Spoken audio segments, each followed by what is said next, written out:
žodžius. Tęsime mūsų paskaitų ciklą ateities architektūros kontekstai. Kaip matote, šiandieną organizuoja, kaip visada, Architektūros kokybės vystymo asociacija, finansuoja iš dalies Lietuvos kultūros taryba ir partneris yra ir architektūra. Šiandieną paskaita vyks anglų kalba, tai aš persijungiu į anglų kalbą. So, hello everyone. Today we are having a lecture from Photosynthetica for the future, and let me present lecturers. There are two of them, Claudia Pasquero and Marco Poletto, and actually it's a quite difficult task to present them because they are very active, creative, and innovative, and actually they both are founders and directors of Ecologic Studio. They are architects, but also curators, educators, authors, artists, etc. In 2012, they published via Routledge the book Systemic Architecture, Operating Manual for the Self-Organizing City. Thus, first of all, they are visionaries who are fundamentally changing our understanding of the city and of its inhabitants. Actually, they both are graduated from Turin Polytechnic in Italy, and afterwards they moved to London to study at the Architectural Association. Also, Marco holds a PhD degree from the Royal Melbourne Institute of Technology, and if I'm not mixing something, Claudia, she's also on her way. No, I completed 3 years ago, but oh, okay. I need to upgrade. Okay, they both are PhD doctors, and in 2005 they established the Ecologic Studio. It's not ordinary architectural office, but also innovative firm specializing in biotechnological to the built environment. And a few years ago, in 2018, Ecologic Studio has launched the Photosynthetica, and venture with academic partners, Synthetic Landscape Lab at the University of Innsbruck and the Urban Morphogenesis Lab at University College London. They holds a huge interest around the world. Work of Ecologic Studio has been featured in many international architectural books and magazines, like Metropolis magazine New York or Wired Smart List, where Claudia Pasquero was included in the top 10 of the Wired Smart List in 2017. And recently they are involved in series of urban blue-green projects planning in Montenegro, France, Denmark, and also Estonia.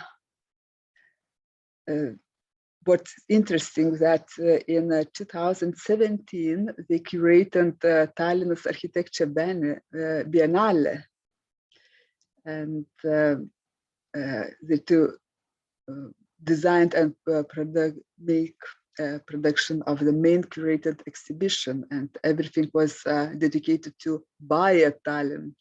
So this biology is a key concept in their work.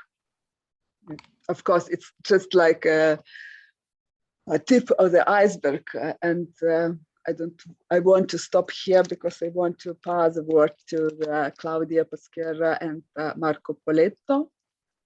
And so let's begin to hear this lecture on Photosynthetica for the future. Thank you so much for this wonderful introduction. It's really appreciated. So maybe I start by sharing our screen, or my screen, actually in this case. and also maybe share the sound because there are a couple of videos. Do you see it? Do you see my full screen? Yes. Okay, perfect, perfect. So again, thank you for the wonderful introduction. And as you said correctly, our practice is called Ecologic Studio, and it's very much a venture that involves a lot of research, which is carried out here in London, UCL, and University of Innsbruck, where Claudia is also professor, has the chair of landscape architecture and head of the Department of Urban Design.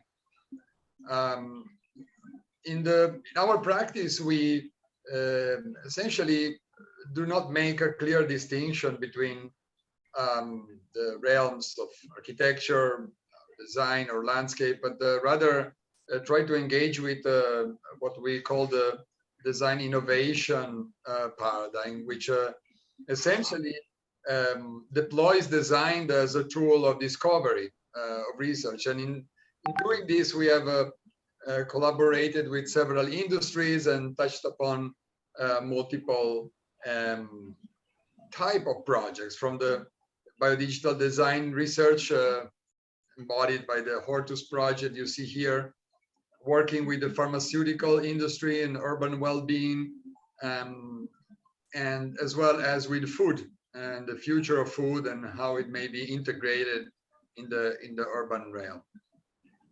And finally, of course, this notion of carbon neutrality that most of us have been hearing about quite a lot in the last few months. Again, we try to embody that into architecture as a potential for a paradigm shift in design as well. And this all, let's say, paradigm starts with, just 1 second, close this.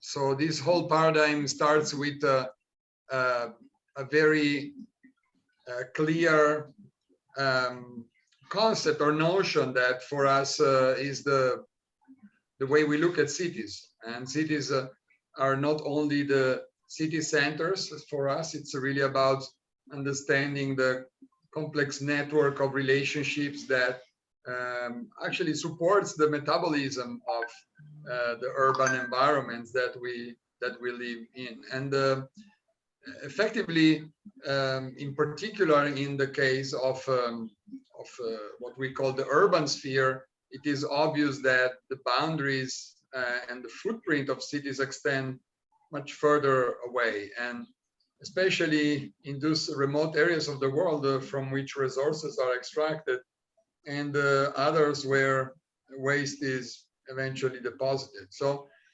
the metabolism of cities currently has this complex network, but also very much a linear logic. In fact, there is very little in the ability of recycling what is emitted and transform it into a new raw material and energy resources. So one of the main ambition of Photosynthetica has been to effectively reimagine these complex sets of relationships through design innovation, in order to begin to imagine how circularity of flows may be implemented in the cities. And of course, as the emissions, as the impact of cities is growing larger, this process has the potential to fundamentally restructure not just the way cities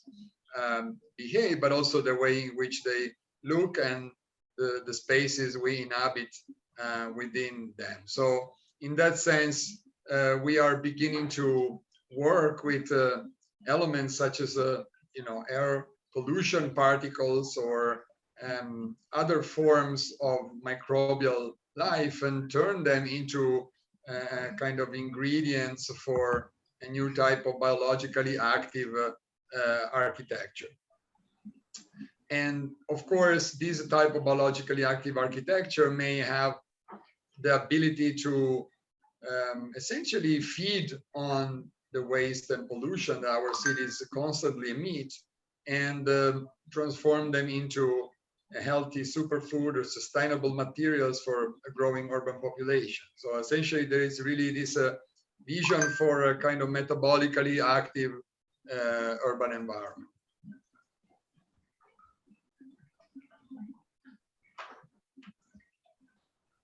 Claudia, do you want to add something?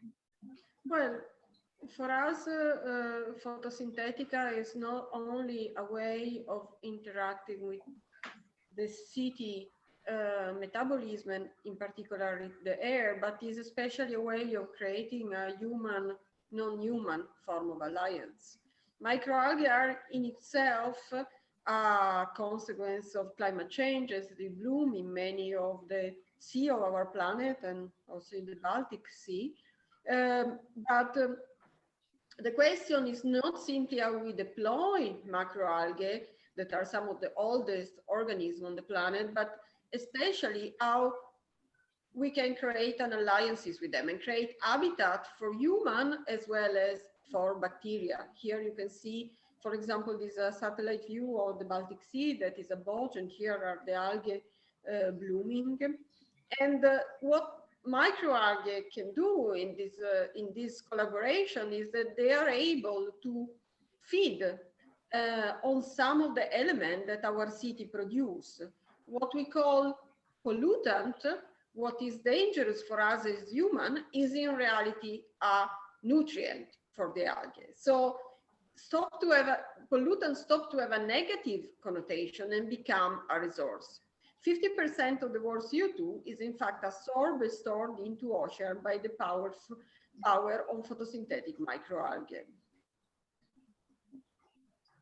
So in that sense, Photosynthetica combines design innovation and science to create artificial habitat to grow algae collectively within the city and to transform byproduct of our city into resources. So remetabolize the air. We don't talk about cleaning, because the cleaning is simply removing something from the air, but in this case, the element gets removed and gets transformed into biomass. So in that sense, design become an instrument of transformation of city metabolism. Our solution bring nature beautifully and efficiently into city design. So aesthetic becomes a key actor of interaction between the urban dweller and city ecology.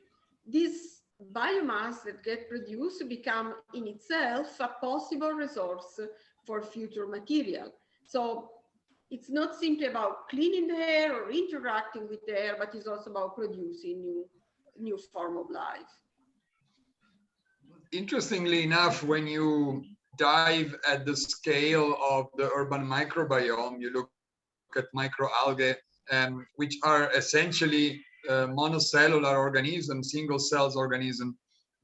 Their metabolism, their let's say ecosystems are operate in a completely different way than macro plants like large trees, for example, which actually, from the point of view of the photosynthetic performance, makes a big difference to us as biodesigners. In fact, if you compare, for example, a layer of photosynthetically active urban curtain with a large tree, you can see how about 50 liters of cultures actually have the potential to capture the same amount of CO2 as a mature tree. And of course, the space they take and the weight, and it is actually 100 times less. So this means that we can begin to imagine a much more integrated micro scale of design, where these systems actually become part of an active layer of architecture, and they do so in an extremely efficient and effective way. Something that is very difficult, if not impossible, to do with large tree that has, roots and trunks and branches and whole apparatus that they need to survive as complex organisms. So this obviously brings a series of benefits to to the architectural organism and systems in itself, in terms of reducing the consumption of energy and improving the urban air quality, capturing carbon and producing biomass at a rhythm that no other organism or system can do. And of course, the main engine is photosynthesis, as we mentioned before, so essentially powered by the sun as a renewable source of energy. And the design of our habitats or reactors are such that the exchange between the cells and the sun is regulated and maximized to increase growth.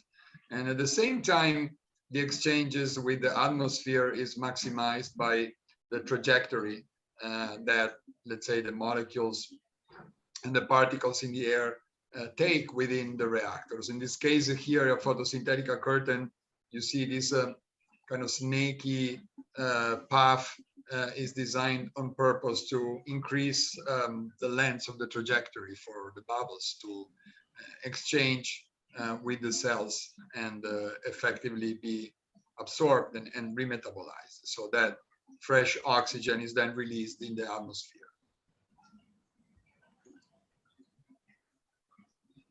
This video it's actually been shot in Milano in 2015. It was the first largest scale photosynthetic architecture we built, and it was part of the Future Food District in the expo site. And essentially, it was a canopy that grew about 2,000 liters of living cultures of spirulina up in the air in the middle of the public realm, essentially creating a membrane, an active membrane between, of course, the sun and the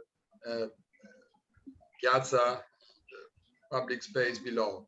In this way, on one side, moderating the microclimate, creating areas of comfort and gathering, and on the other side, also introducing active cultivation in the public realm in a completely innovative way.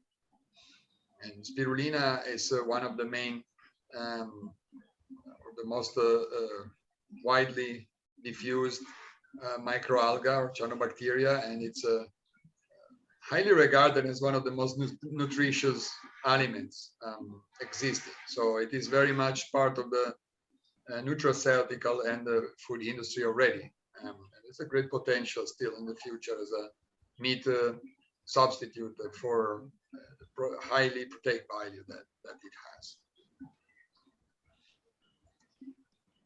Here are some other example of reactors, essentially the artificial habitats that we designed for these cultures to grow as part of architectural spaces or facades or rooms.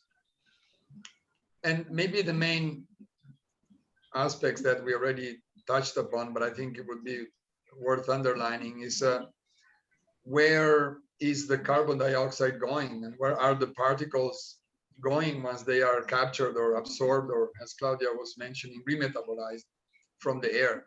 And because typically with mechanical solutions that we are left with filters that needs to be changed, we are left with waste material. But in biodesign, something a little magical happens, that these organisms effectively use these molecules, and the carbon itself is the essentially the origin of life, is the brick for building new cells and to duplicate. So there is no waste. On the contrary, these molecules are turned into new biomass, into fresh raw material that can be used for many products. So that's where the circularity of the whole process emerges. That's the basic principle for the circularity of the process to become possible. And as we shall see, already several industries, from the food to the bioplastics, fashion, and even pharmaceutical, have begun to use these biomass in different applications. And as a practice, we are very much interested in developing materials and products that are based on the byproduct of this process. And this is so these are some of the examples of bioplastics or biodegradable polymers that we have developed and that we are currently also applying to several projects, from large scale sculpture work to product design.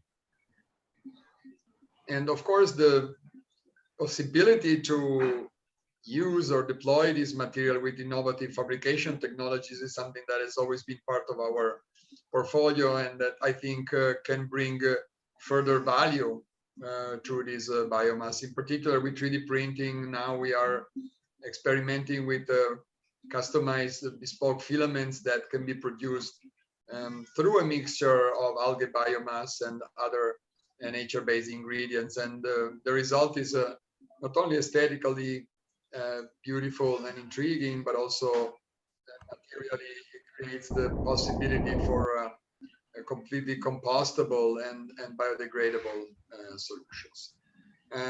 As I was mentioning, one of the applications for which we have become known is in the work of living art or living sculptures, and perhaps the better known is the hortus. And maybe then I will just let Claudia explain this project, but first there is a little video that introduces the piece.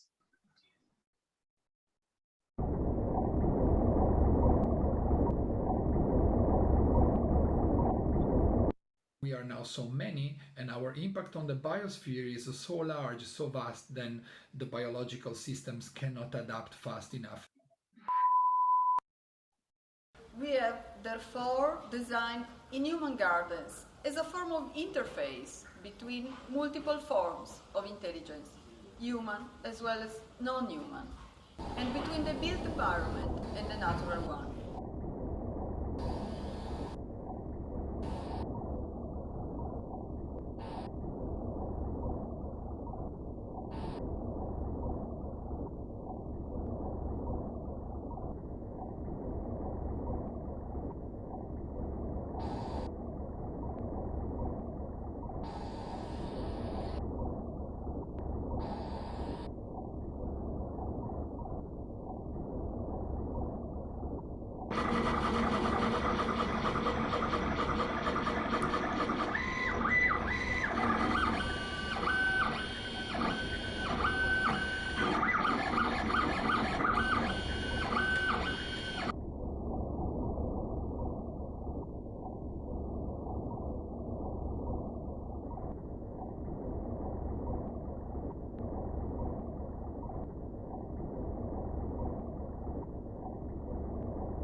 So Hortus XL Axta-Santino is a biodigital sculpture that was produced for the Centre Pompidou in Paris in 2019. Since then, has been at the MAC in Vienna, at the Mori Gallery in Tokyo, at the Fondazione Telefonica in Madrid, and now is on his way to Busan, Korea, for the Hyundai Foundation. In itself, it demonstrates how photosynthetic architecture could be articulated morphologically and integrate microalgae both in the architectural substratum, then in the form of 3D printed biological medium that here Marco is inoculating and I'm gardening.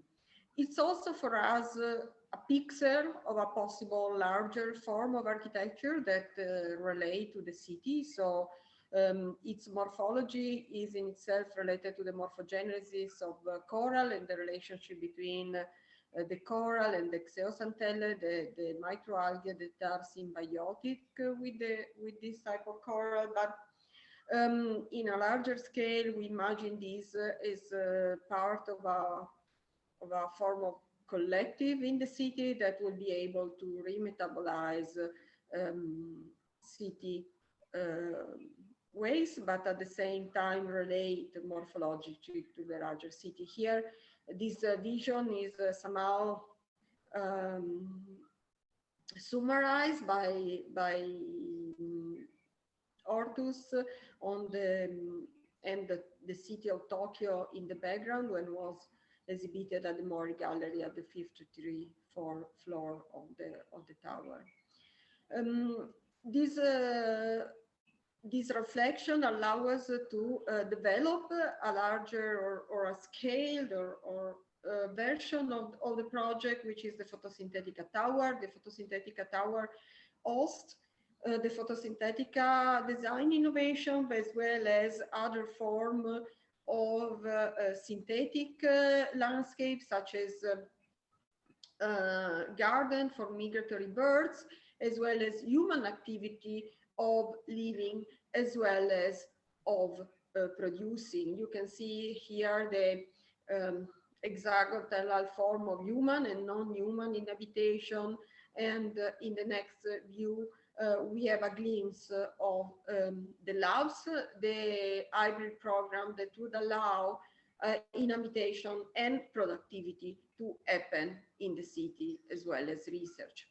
This has been somehow tested at the scale of this hybrid program has been tested in the Biotech. The Biotech is our first permanent photosynthetic architecture. Was presented initially at Astana Expo 2017, and they remain to the city as a form of museum of biotechnology. Here you see the science rationality lab, which is the same type of program we had in the Photosynthetica Tower, where a science in residence demonstrate how we can harvest the microalgae, what we can do with them. 1 kilogram of microalgae is able to produce 10 kilowatt hour of energy. So that is enough to power a UK home. But the architecture of the Biotech includes also multiple form morphology that are able not only to demonstrate what we can do with the microalgae, but also to understand about them through spatial articulation and resolution of the space, which is the area that we call art, experience, and living.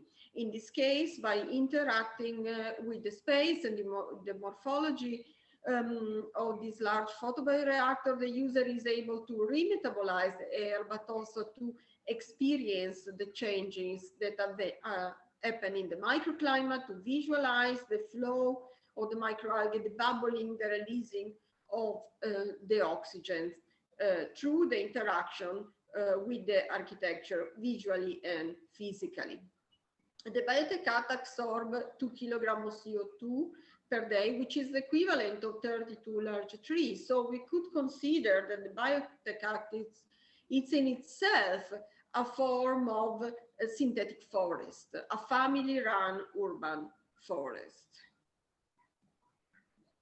The third space of the photobioreactor is the area of craft production. It's the garden. You see here on the foreground, the tank, where every 2 weeks the microalgae are harvested and then can be used for biomass and bioproduct in the science lab, where the scientist residents will transform it. Chlorella that was inoculated in the Biotech contains 60% vegetable protein, and every day the Biotech produces 600 grams of protein, which is the recommended supply for 12 adults, but also the equivalent that is produced by the breeding of 8 cows. These numbers are not here to justify the presence of the Biotech, but rather to describe how material articulation, spatial articulation are in itself in the Biotech dealing with energy, information, matter, and energy, are dealing with number and production. It's the articulation of the space that transform what is waste or bioproduct from the building into valuable resources through interaction with the end user and the urban dweller. This form of interaction has been further explored in a project that we started 3 years ago now with the consumer care branch of GSK, Otrevin. We started by looking at the urban typology of the playground and how we transform them in machine or in mechanism to transform the air of the city we inhabit. So to, in a way, have a benefit for the end user that are young humans. We will now see a short video developed in a sensibilization campaign by Sashi and Sashi in London. I feel stuck in the middle. Do I send them out to play in pollution or keep them locked up inside? Is a major problem. Pollution levels are far worse at the child's height. They are more sensitive to the detrimental effects of air pollution.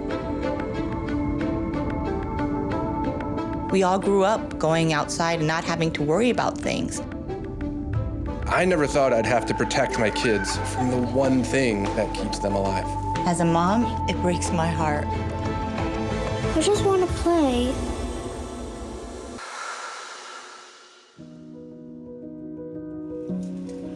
Microalgae are incredible organisms. And with our technology, we can use them to clean our city's air. We have gone to one of Europe's most polluted areas and built the world's first air-purifying biotechnological playground.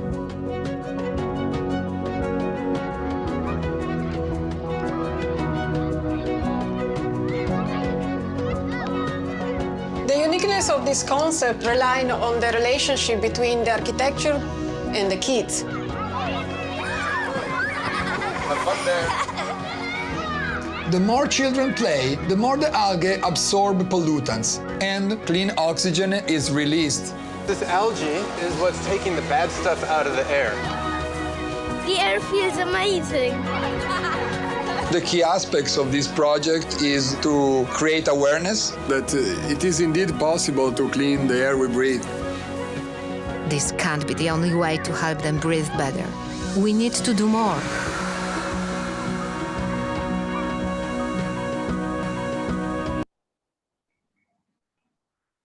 So this is the architectural playground that has been installed in Warsaw.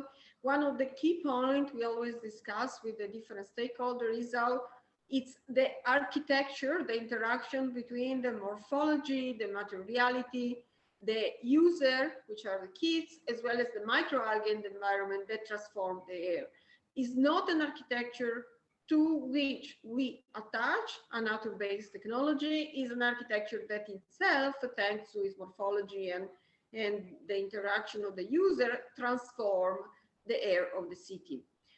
We had also a set of sensors embedded in the first air bubble, and we've been monitoring the quality of the air inside, outside of the playground, as well as across the city of Warsaw, when we have noticed a reduction of PM2.5, PM10, NOx, and some of the worst pollutants that vary between 75% and 95% every week in the area of, in the playing area. These are some of the interior view. It features 52 photo bioreactor with chlorella microalgae, and as well as an ETFE membrane. Here you see the different. Yeah, this diagram, it's I think maybe just a good way to exemplify what Claudia was mentioning and how essentially the air purification potential, it's not really only due to the active elements of the microalgae, but it's really a combination of the architectural form that acts as a filter overall, and that creates the possibility for a microclimate, for a clean microclimate to happen, to take place within the playing area. And this is just one example of the weekly bulletin that we have been publishing during the testing period of a 6 months testing period. And as you can see, there is daily and weekly data comparisons where we plotted on the same chart the data we got from the weather station in Warsaw with the actual measurements we were taking within the playground. And as you can see from the comparison, we were able to moderate peaks of concentration on fine particulate matter that were in the orange zone and back down to the green zone. And this color zone is actually corresponding to the AQI, the air quality index from the World Health Organization, and it represents the risk to our health that a certain concentration of particles in the air pose. So obviously the green area is understood as a safe level of concentration, and then yellow, orange, red, different degrees of impact on our health, especially our respiratory system. It is a percentage of reduction of about 83% when comparing the value outside and inside of the air bubble, measured with the same kind of instrument.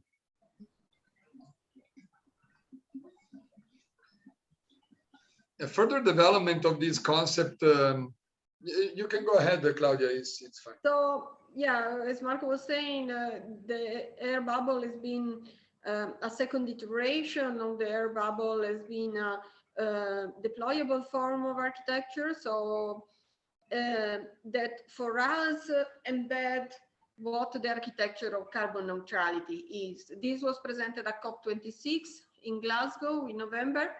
It's air bubble 2, one eco machine is made 99% of air, microalgae, and water, kept together by a 0.1 millimeter membrane of TPU material and sensor embedded. In this sense, is really embedding out through spatial, visual, olfactic pleasure, we can transform the air of the city. So basically by bouncing and interacting with the microalgae, young and older human are able to transform the air of the city. It is a deployable also form of architecture because once packed, it is less than 8 kilos, could be easily installed in one day and reinstall in another location. Here is, you can hear some of the bubbling, and you can see some of the soft form of bioreactor. It's an architecture that in itself is soft, wet, and interactive, which are some of the characteristic aesthetic, spatial, and morphological that for us embed what a future carbon negative architecture could be. Yeah, the architecture of carbon neutrality, in our opinion, is not just simply normal architecture with a little bit of biotechnology on it.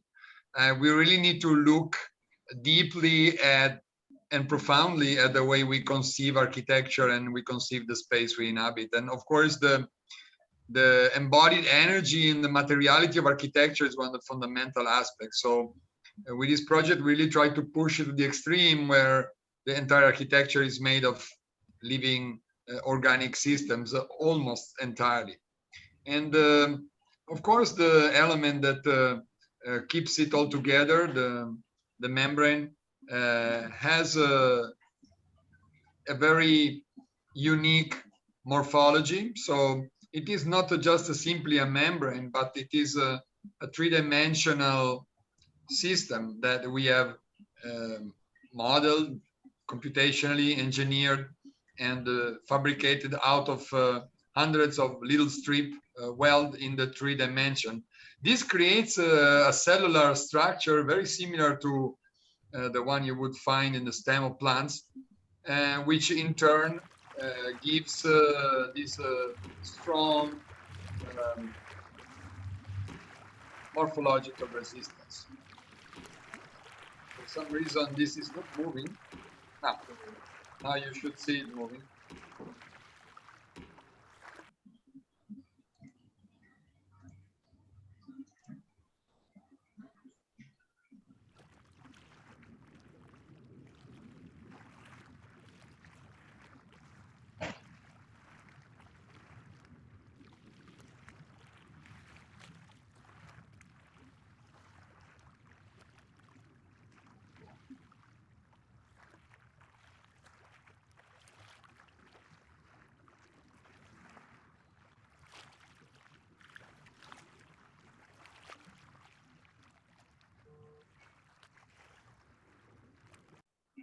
So what is alive here is not just the algae, really. It is the whole architectural organism that is soft and wet and organic, but it is also augmented through digital technologies to be able to respond in real time to environmental forces like the wind, changes in temperature and sun, and also to the energy and enthusiasm of visitors that would bounce within it.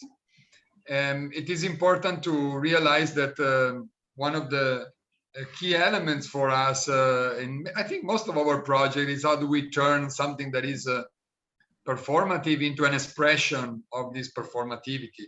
So for example, here there are about 6,000 liters of water in the structure, which effectively act as a ballast and keep the structure anchored to the ground. Otherwise it is so light that it would fly away. But at the same time, the water evaporates in the membrane, within the cavity of the membrane, and then when it condenses back, it creates all these effects of light shading and scattering, and as well as the reflection when people move within it. So the element of the water all of a sudden takes up multiple roles, from becoming part of the structure, the stability of the architecture itself, to participating in the interaction in this game of reflections, to moderating the radiation, so acting as a shading device, and finally, of course, to become the living habitat for the photosynthetic microalgae, which of course grow within the liquid medium. So again, something that is as mundane as a bit of water all of a sudden becomes one of the crucial ingredients of this living architecture.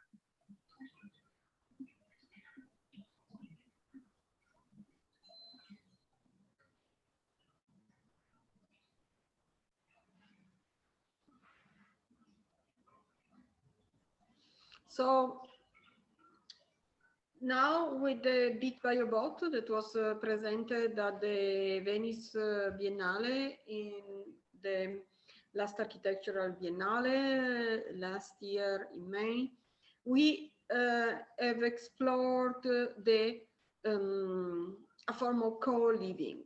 So the curator, Asim Sarkis, posed the question, how we will live together in the future, and our answer is articulated in space to explore how we can live together with a form of non-human organism. The Bit Biobot is composed of 3 main parts: the photosynthetic curtain, where the algae are inoculated and act as a filter between the outside and inside, the vertical garden, and the convivium. The convivium, of which you see a glassware here, is made of 36 glass 3D printed container that can be used to consume and explore the pleasure of nurturing yourself with microalgae food. Here you see the vertical garden. There are 15 borosilicate glass photobioreactor where each of them contain 10 liters of microalgae. These photobioreactors are part of a larger line of inquiry of photobioreactor of microalgae garden for home. We have one of these photobioreactors in our house that you see here, and we constantly harvest spirulina through a simple filter that we have designed and consume it regularly. This allows a daily domestic form of interaction with the flow of the city as well as with the production of nutrients. Finally, this has been further explored at the commercial level in the form of the biofactory in a set of projects that we have initiated with the corporate sector. Here you can see the biofactory we have developed for Nestlé headquarters in Lisbon.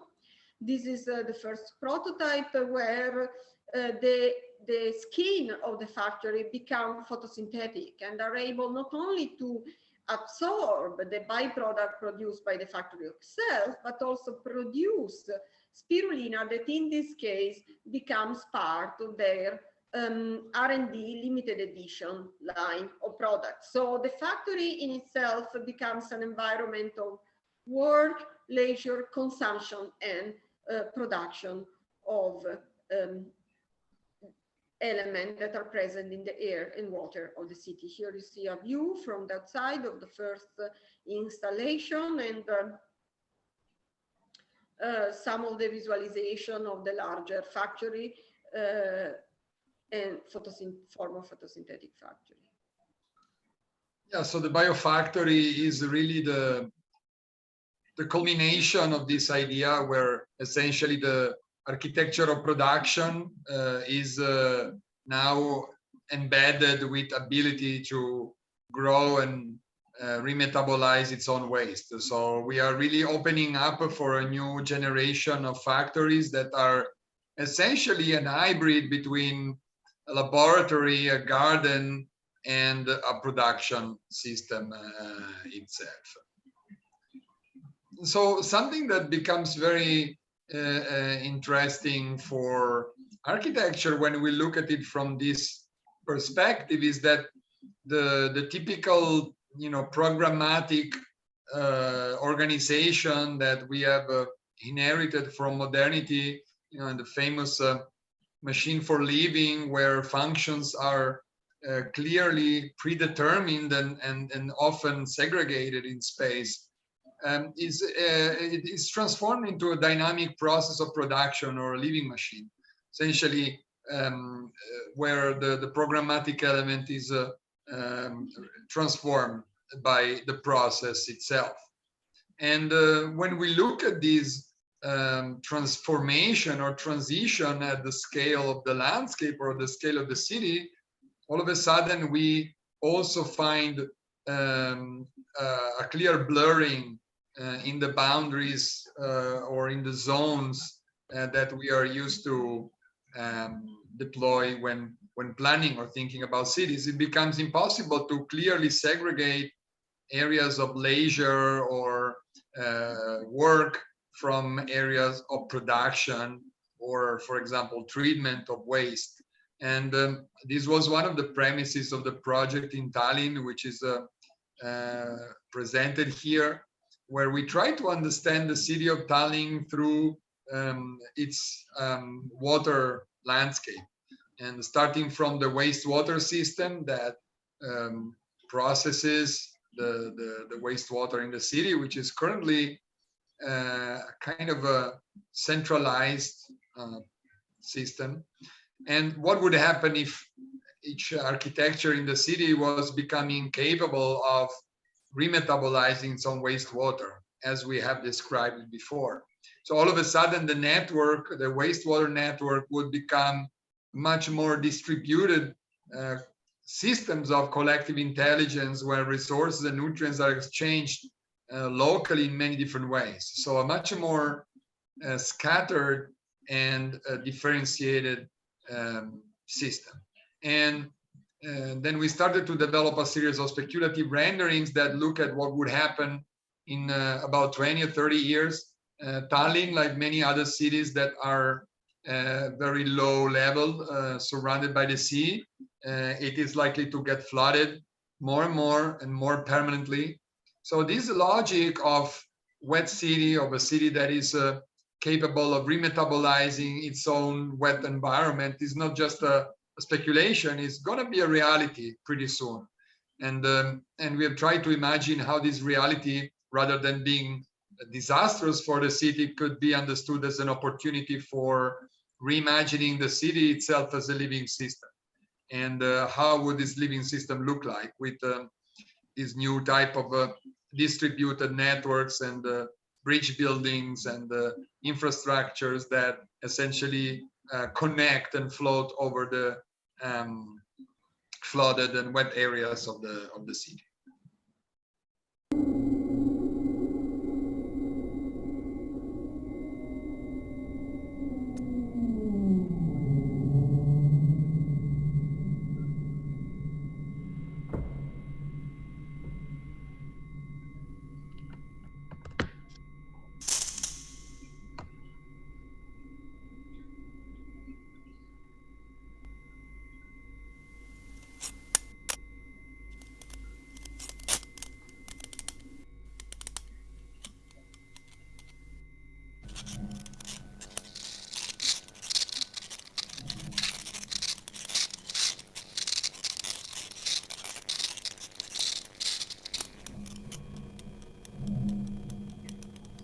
Now, we talked a lot about algae, of course, because this has been one of our favorite organisms to work with. But obviously, we have engaged with different types of biological creatures and different forms of biological intelligence.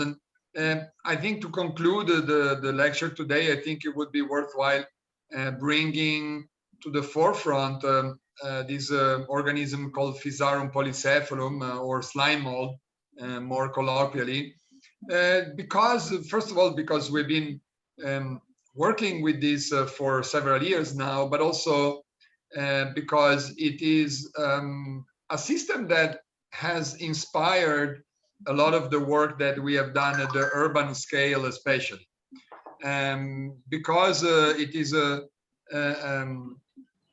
form of biological intelligence that embodies this idea of a distributed liquid network capable of responding to a changing environment and adapting not only in terms of performance, but also morphologically.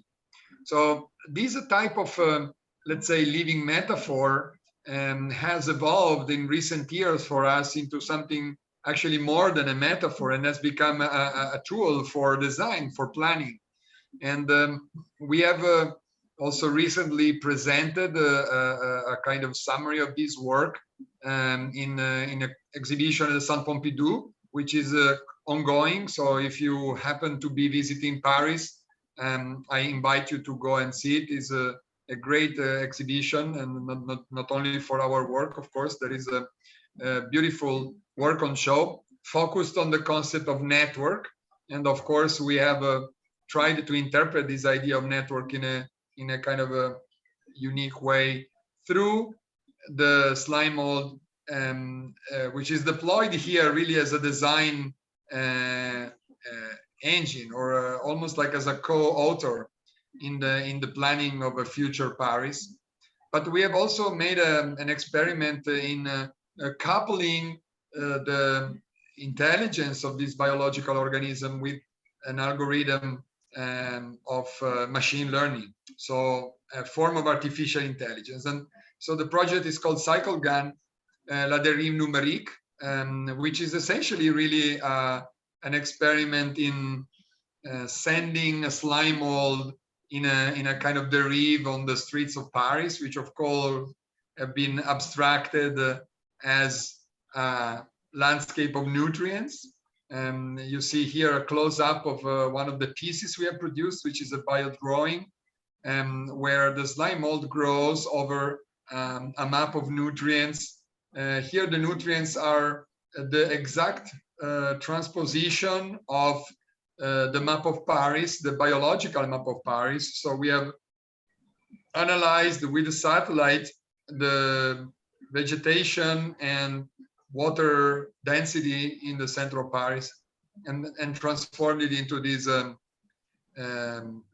amounts of nutrients. And the slime mold, of course, does what the slime mold does best, essentially tries to connect these dots in the most efficient way to feed on these nutrients, and in the process produces these incredible networks, which are not just the traces that the organism leaves on the page or on the canvas, but they really embody its distributed memory. Because this organism is so simple, it's actually just a monocellular organism. It has no brain, no nervous system. Its only way to be intelligent or to develop a form of intelligence or a cognitive system, we can call it, is to effectively leave these traces in the environment and use them as a kind of embodied form of material memory. And we think this is a really beautiful way to understand urban infrastructures and cities and the urban sphere, as we call it, at large, possibly helping us into imagining a self-aware city that knows the impact of its own action onto the environment and adapts to create the possibility for self-regulation and for a self-sustaining metabolism. I don't know if you, Claudia, want to add a few words. Otherwise, I can play for a few seconds the video that is currently also on show on the San Pompidou. It's not really a video in the traditional sense, but it's more of a computational process. And the way it has been built is essentially by time-lapsing the growth of slime mold, and then using the each slide as a data set for the AI algorithm, which is then translates this morphology into visions for Paris. Essentially, you will see Paris as the slime mold or the Ganfisarum imagines it. We have taken progressively zoomed in shots of Paris from the satellite. So the sequence starts at the 10 kilometers by 10 kilometers frame, and it zooms in on the Pompidou building all the way to the scale of the architecture itself, 100 meters square.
So these are some of the emerging future Paris visualization on different scale, from 10 kilometers to 100 meters in the area of the Pompidou, and transforming the green-blue network. This is one of my favorite part of the simulation, where the machine learning algorithm trained by slime mode is transforming the Center Pompidou itself with the square in front from a building that already embed infrastructure as part of its aesthetic to a building that become biodigital and potentially alive.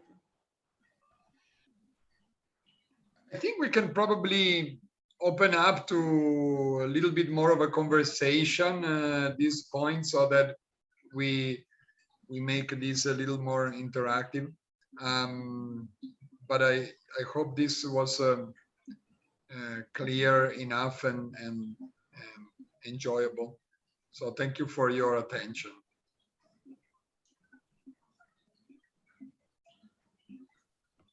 Thank you so much.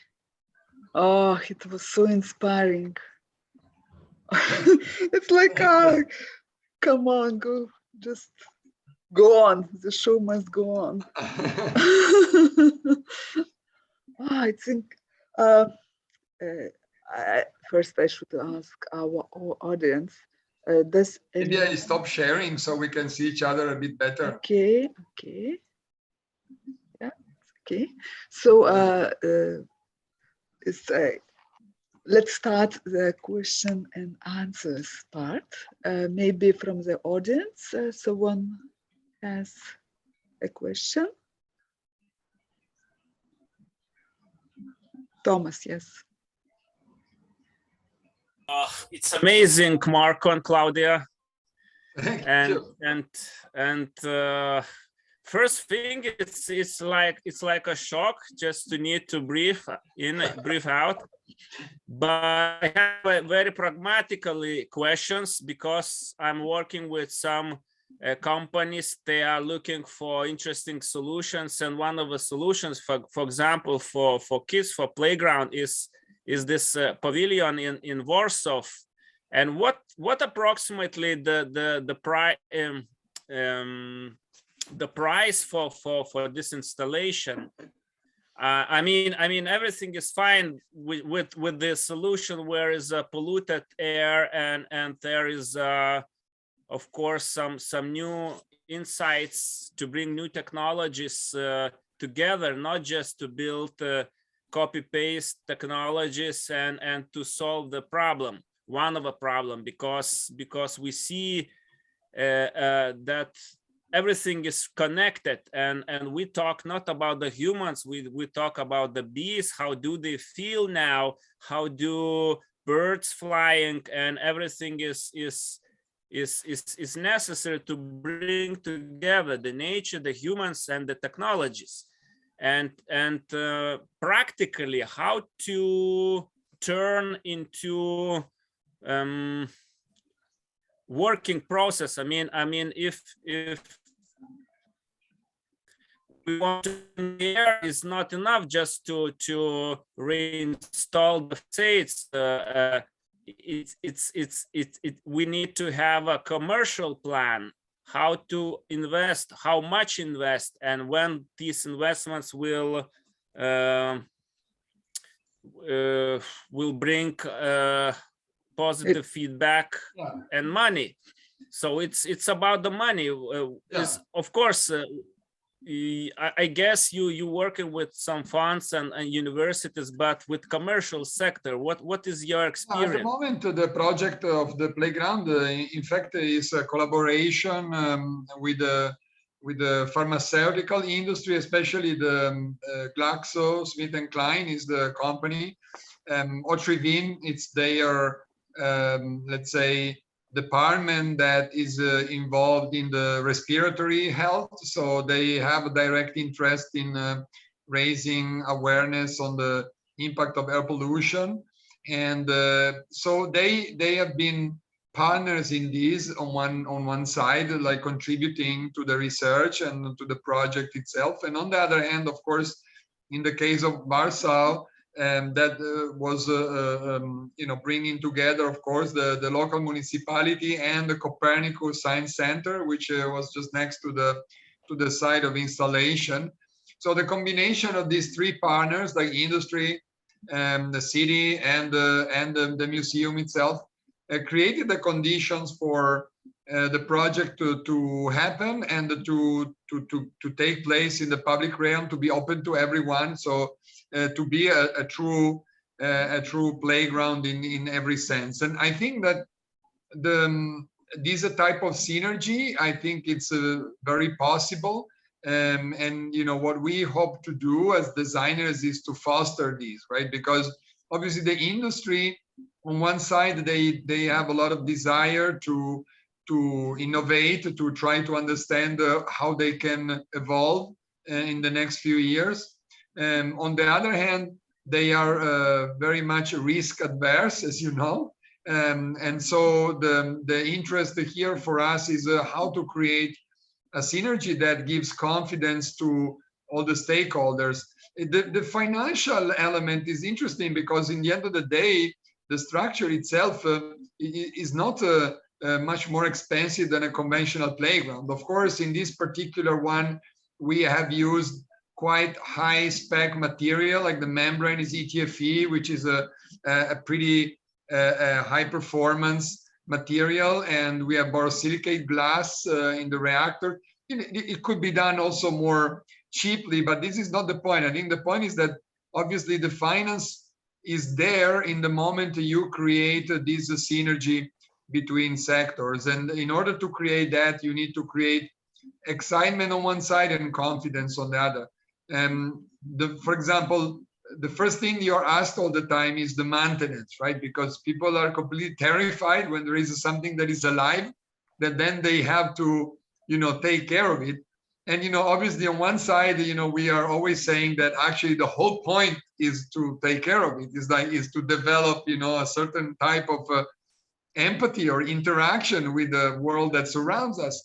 But then in practical terms, there are, of course, necessities. And at the moment we have went through several iterations. We have a system that is fairly robust and that in fact can be maintained without super specialist knowledge or without a microbiologist being on site every day and so on, right? So it's something that is becoming very close to gardening, with a little bit of a practice, pretty much anyone can tend these cultures and maintain them and harvest the byproduct of it.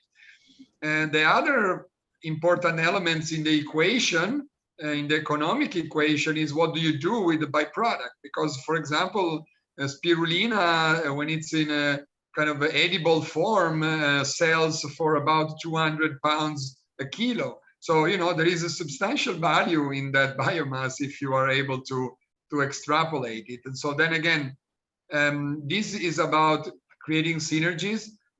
Some industry is already working with it, so they will already have a value chain for it. In some other cases, it's about involving, for example, the local community, which may be interested in engaging in a kind of new form of urban agriculture. And we have done these successfully in several occasions. I think it is still a process that takes time, and that's why it's not so easy yet to scale this solution to hundreds of units. That's why you still haven't seen hundreds of playgrounds around. I think mostly because these synergies between different industries are still hard to set up and to come by. I think in the moment this will become more common, it will also become much easier to distribute this type of innovation. It's not so much the problem of money, it's the problem of the knowledge currently being in silos, being divided in silos. So when you present a project that by definition is multidisciplinary, you often encounter difficulties because each and every one of the industries, they stop at some point and they don't want to know what happens on, beyond that point. And so it becomes, I think, very much a role of the innovators or the designer to create an interface and a channel of communication. And I think that's where the real transformative potential is to be found. Okay, yeah, thank you for the answer. Thank you. Goda Haratsiene has a question. Do you want Goda to tell yourself, or I should read? You mentioned coupling biological and artificial intelligence and creating new life forms. Could you please explain exactly in which ways this synthetic technology replaces existing natural biological process? What kind of long-term implications are you anticipating as a result of that?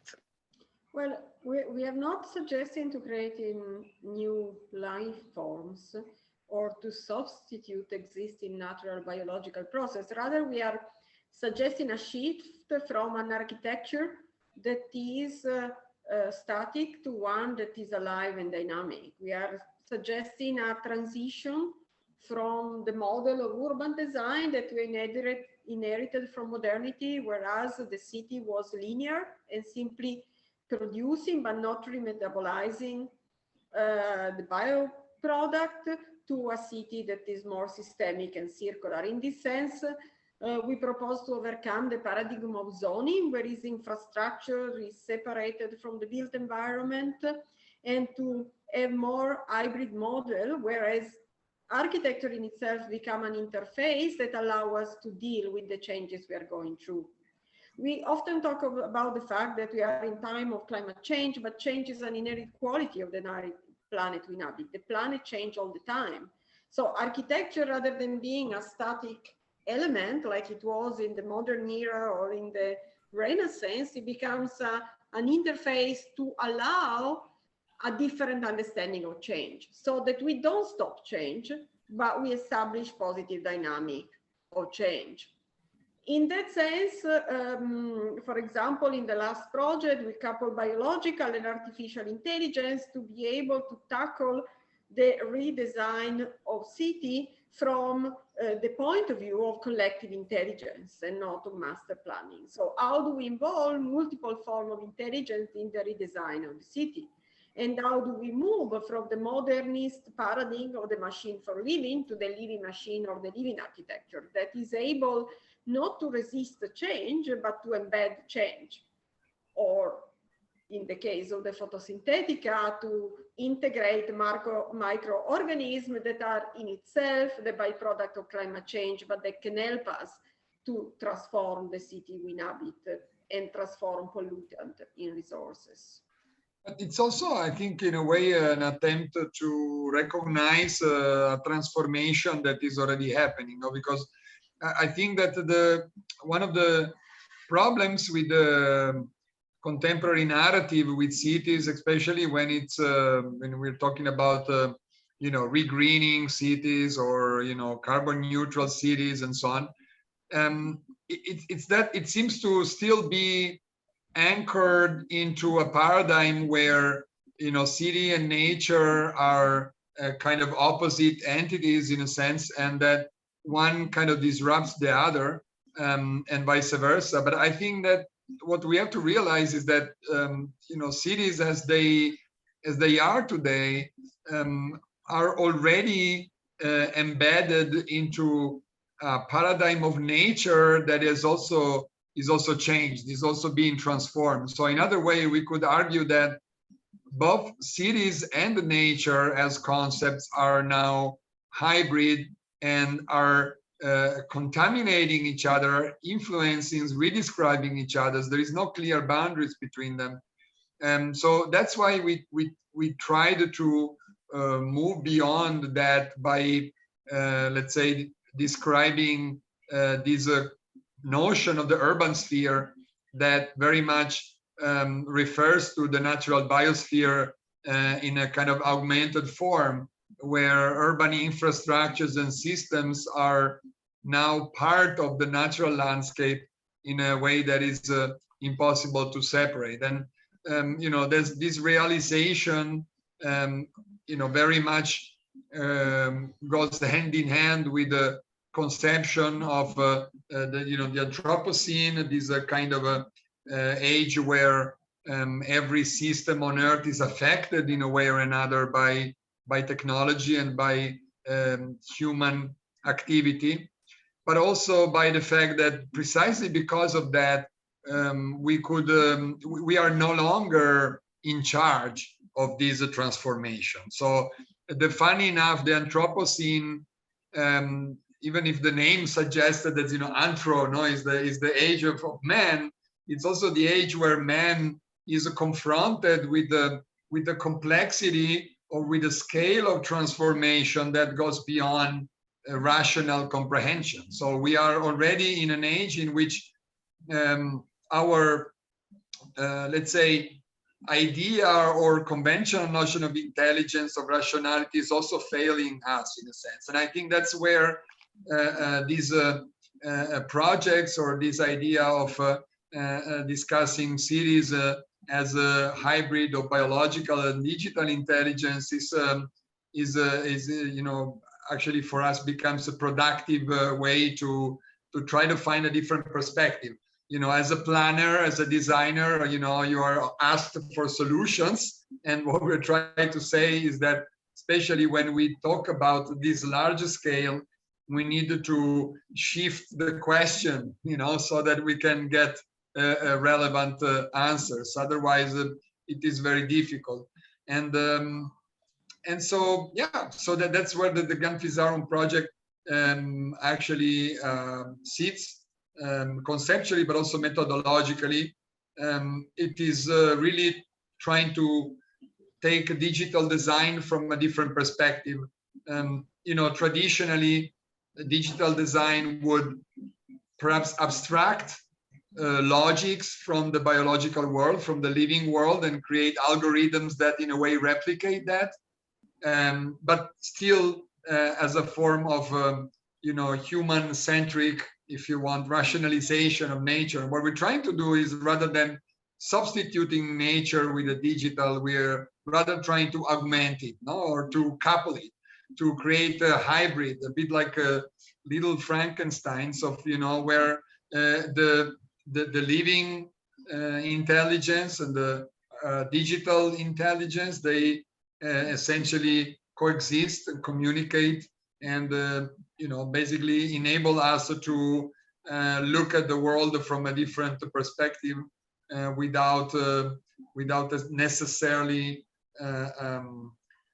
claiming new, or claiming that we are still able to fix the damage that we have done. And which doesn't mean that we don't have to try to come up with good solutions. But I think it's important that as designers as well, we realize that it's not about fixing the damage. It's like Claudia was saying before, it's about affecting change in a different way, so that we may find a positive dynamic going forward in the future. Could you say that actually this modernistic point of view, this I would say obsession with the nation, is one of obstacles to implement your ideas?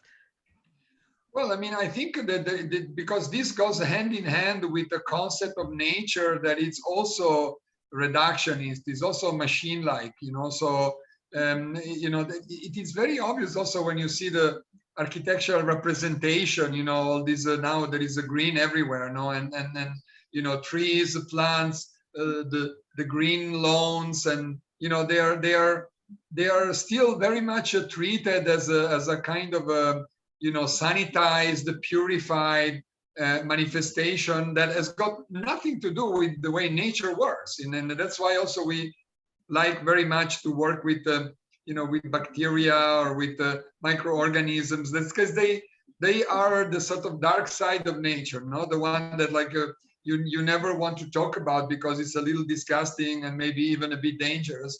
But at the same time, in the circularity of the biosphere, they are a crucial link. Like without this, without the microbiome, there would be no circularity. There would be no way to, transform what is dying into the raw material for new life. So, we are just trying to bring this perspective into architecture through a project that is, of course, not only a project of technology, but is also very much a project of culture and aesthetic, because, of course, the aesthetic language for us is very much the way to express this new perspective. And of course, the much of the green aesthetic that you see today around is still very much the consequence of this kind of reductionist understanding of nature and its interaction with architecture. Is a kind of sanitized aesthetic of nature, if you want.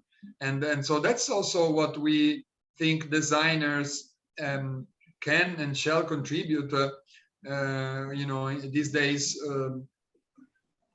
at any level, from material experimentation to, to large scale planning.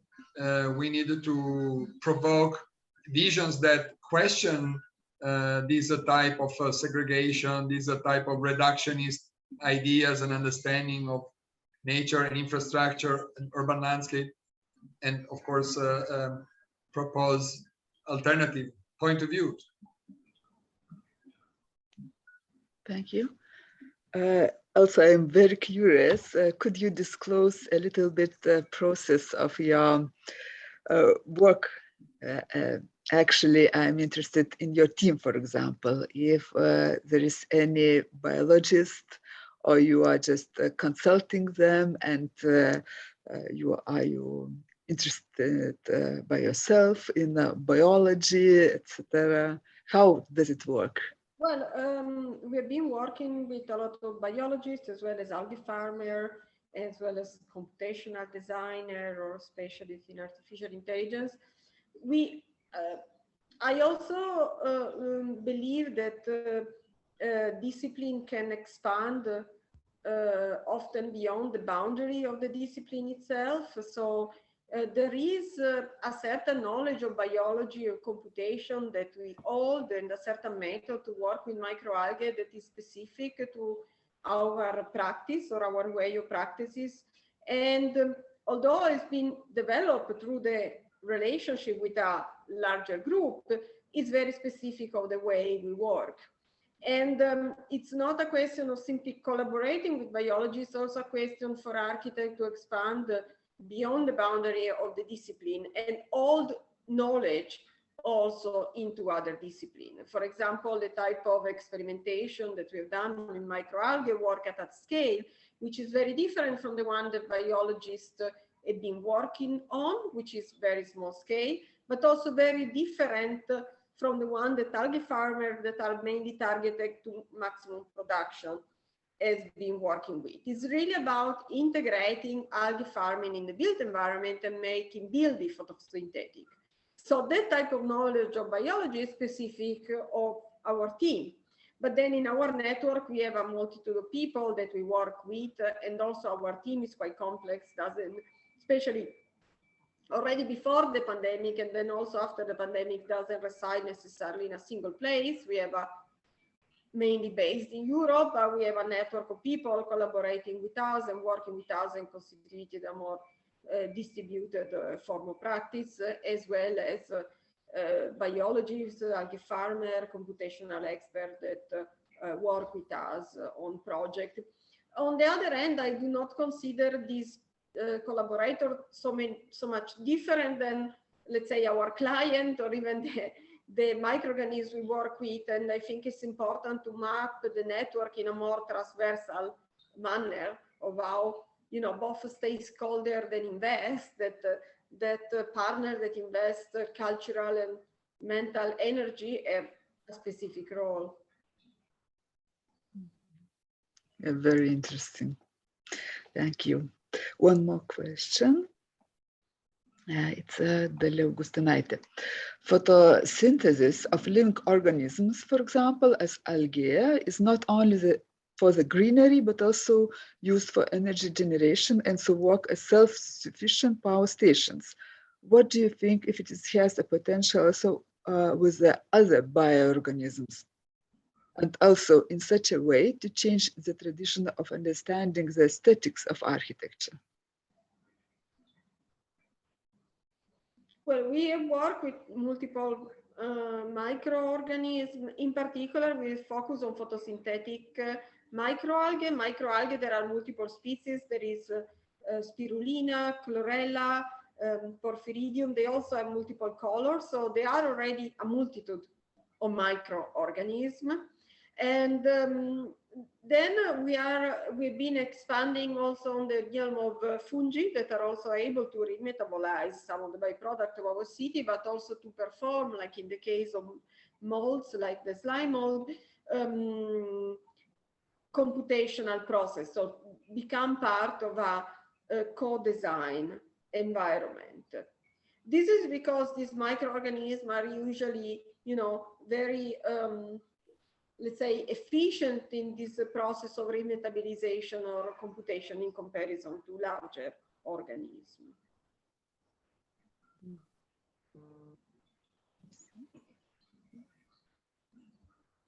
And one more question. Dalia writes, thank you. My question would be, what you would name the biggest challenge on the way to spread your ideas and to make them living worldwide?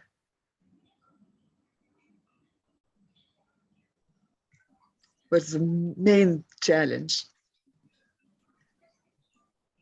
Yeah, I mean, if I can jump in, I think that one of the significant challenges, perhaps I just mentioned it before in my first answer, is the current, let's say, segregation of disciplines and responsibilities that, especially when it comes to architecture, makes it harder to operate across the boundaries. And this, like you were mentioning before, the inheritance from modernity is still very present in building codes and regulations, which means that often living systems, and especially bacteria or microorganisms, are considered absolute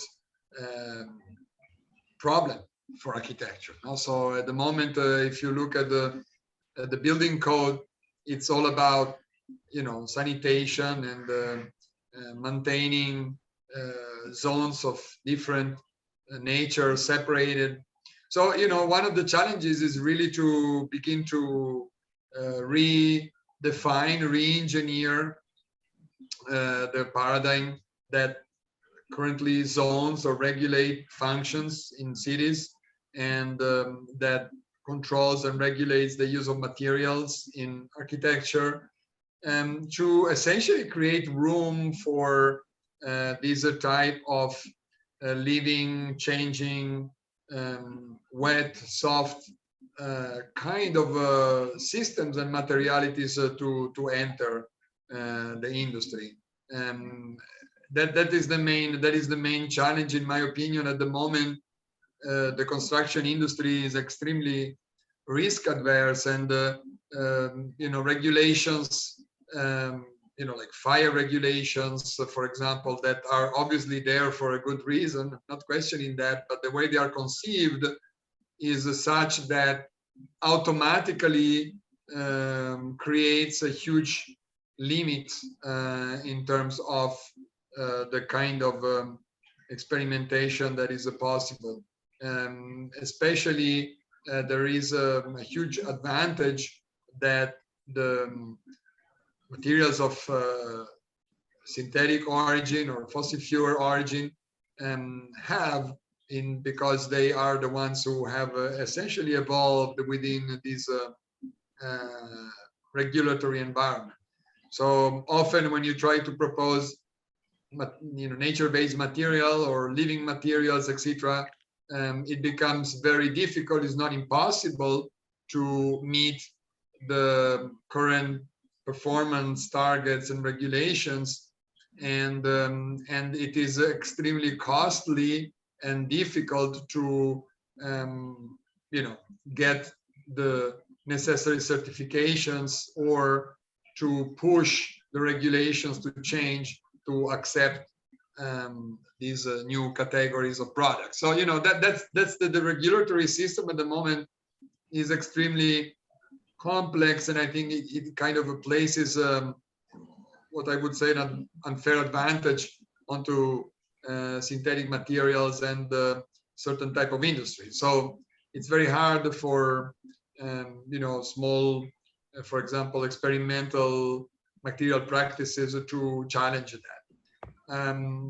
But yeah, it's a process, of course. So I mean, it's like anything, it will take time for sure. But at the same time, it's happening very much at different levels, as you can see.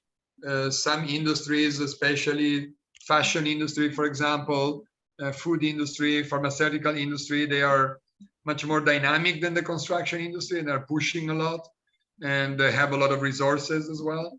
And so, yeah, I mean, I think that that's perhaps also one of the reasons why we currently work a lot with these industries, more than perhaps with the building industry or construction industry in a traditional sense. But it's fine. I think it's, like as a designer, you're trying to work with more dynamic elements of society, and then try to influence the other ones from there. And of course, the more pilot schemes, the more case studies, the more experimentation you do, the more confidence you can instill on or in the more conservative or risk adverse industries, and eventually push them as well. So it's a long process, but it's happening. It's inexorably, I think. So it is, yeah. Also, you have mentioned fungus. You are starting to work with. I'm curious. Do you incorporate the concept of like mycorrhiza? Mycorrhiza, that's like brain of fungus network or consciousness. Yeah, we have various projects at the academic level that work with mycelium and mushroom, especially in Innsbruck in the Alps. So we've been working with mycorrhiza, but also with mycelium at other level. In particular, on the project, I look at synthetic crystallization and the retreating of the glacier, and how fungi can become part of a new form of synthetic landscape once the glacier are retreated. So yeah, we have different projects on the synthetic landscape lab, mainly on this. Wonderful. Audience, I'm coming back to you. Does anyone have a question? It's like silently here. Okay, so maybe Thomas, you would like to say something? Yeah, just a few words. And Marco, I absolutely agree on this last thing you mentioned, the most difficult part. And future concepts, because I was just involved in one of the projects, and we had a lot of interesting ideas to go out from this old modernistic paradigm, and almost all the spheres are how to say, is locked because of the regulations. You can build your own energy in a building, but you cannot use a natural waste system. You can cannot produce, let's say, this water source because of this capacity. There was a big building, and finally you just put very short, very little small steps forward to educate, to give a lectures, or to have some very experimental projects via exhibitions, etc. And I don't know. My last question would be how it takes. I have no doubt it's the future of the architecture and our building surroundings, because you mentioned this urban sphere, that it's obvious that nature and the cities, they are not separate anymore. Everything is merging and everything is coming together, but because of policy, because of global forces of oil and energy, we need to it's a long term to shift this whole paradigm. So the question will be how it takes. Well, I mean, I think it is a struggle, but I think it's a very important and interesting one, because as I said, the cultural value that we can bring as designers, as architects, I think it's very crucial, especially in shaping the narrative, because one of the issues that obviously fossil fuel industries, other big players, they are investing a lot of money in shaping the narratives the way they want it. So if you look at the carbon neutrality, there is already a narrative out there that is all about pushing new technologies for capturing carbon from the air and pushing it down into the rocks, big machineries, all kind of stuff, which makes no sense, but that is everywhere in the media and so on, because it's obviously has got big money behind. But there are industries that are instead going in another direction also very rapidly. So I think, and they need new narratives. They are really interested in people that can shape narratives that are truthful to the kind of social and environmental and economical conditions of our time. So I think there is a scope there already for innovation, not just technologically speaking, but also very much in terms of the vision and the narrative.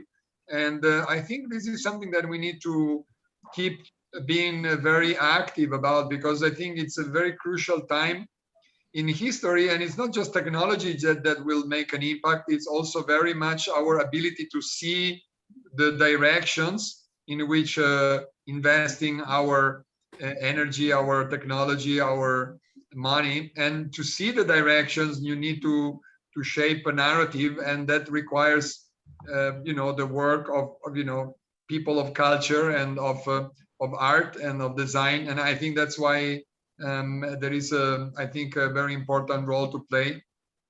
But it's I think it's very exciting, and I think that also for younger graduates or students and so on, that feel strongly about the environment and so on, I think that they should realize the power that they can have in becoming examples of shaping narrative, of making experiments. So experimentation is not just something that you do on the sideline.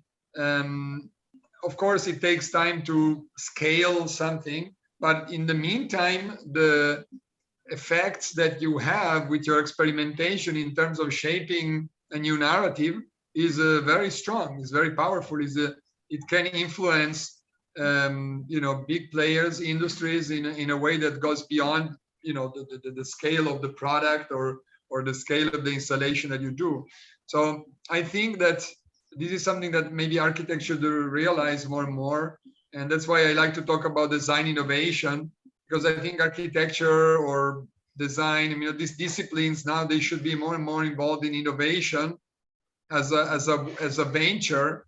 And it's not just about building, but it's about shaping the narrative, no?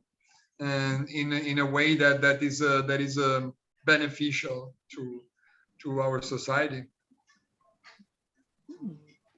Yeah, that's true. Thank you very much. Thanks. Thank you, Thomas, also for questions. One idea came across mind when I was listening to you. Maybe it could be a way to make popular your ideas if there will be a fashion to keep this amalgam small scale in-house of everyone, like greenery now, like flowers at home. So I just having and taking care of the small amalgam. Huh? That is, of course, the home garden is, of course, one of our project that we have developed for the moment in a limited edition, but we are looking into expanding that. Thanks a lot for the invite, and the conversation, I think, was really, really nice. Unfortunately, we have another commitment that was already a few minutes ago, so I think we will need to log in there, but it was really a pleasure to talk with you, and we hope to be there in person at some point. Yes, I hope so too. So thank you once more, Claudia and Marco, for It was a pleasure. Thank you. Yes. Hope to see you soon. Thank you. See you. See you. Ciao. Ciao. Thank you. Ačiū labai visiems dalyvavusiem. Prieš išsiskiriant noriu paanonsuoti kitą, prieš paskutinę mūsų šio ciklo paskaitą. Jau buvo Marko irgi užsiminęs, kaip yra sudėtinga reguliuoti šitos dalykus. Taigi pasikvietėme advokatę Kristiną Matvenkaitę, kuri birželio 9 dieną paskaitys paskaitą, kaip teritorijų planavimo ir statybos teisinis reguliavimas Lietuvoje atspindi klimato kaitą. Tai iš tiesų labai svarbu mums sekti ir žiūrėti, kaip mūsų tos geros idėjos galėtų koreliuoti su teisinė baze arba netgi pasiūlyti, tarkim, pakeitimus, kad vis dėlto tos žaliosios idėjos greičiau ateitų į mūsų gyvenimą. Tai